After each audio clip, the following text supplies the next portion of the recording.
Bomu chokugeza returns hazvipere mushe.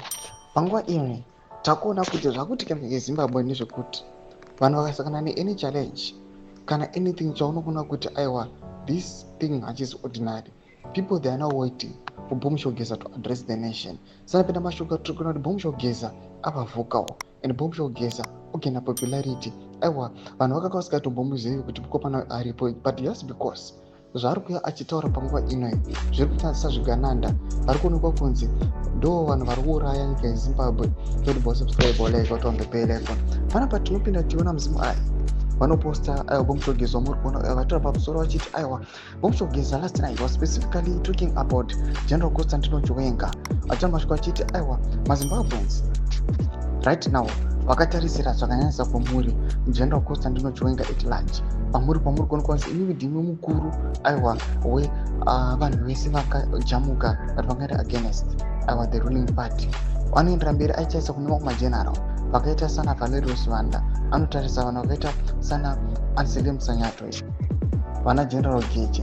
Panapa akaitaura mashoko achiti why are you remaining silent. Chitiko chiri kushamisa vanhu rainotoona zvikoro zvakavhura. Mateachers union takamona achisimuka zvino mateachers achiprotesta kuuzeta chichatombutauri yatova a higher institution. We are seeing kuti people kumabisha uko vatozama kuda kubhadhara school fees nehuku zvadzo dzimwe dzichiri kutoleya maeggs.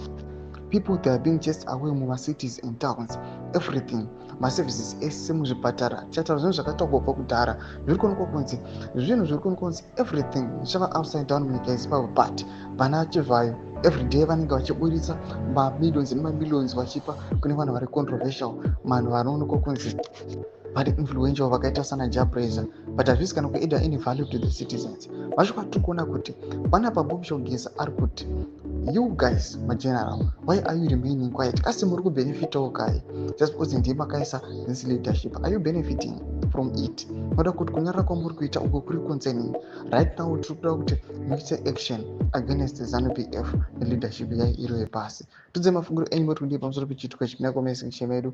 Unze mafunguro enyu kuti what do you think kuti these guys the generals are going to do. Pinda comment section medu, subscribe or like, turn on the bell icon.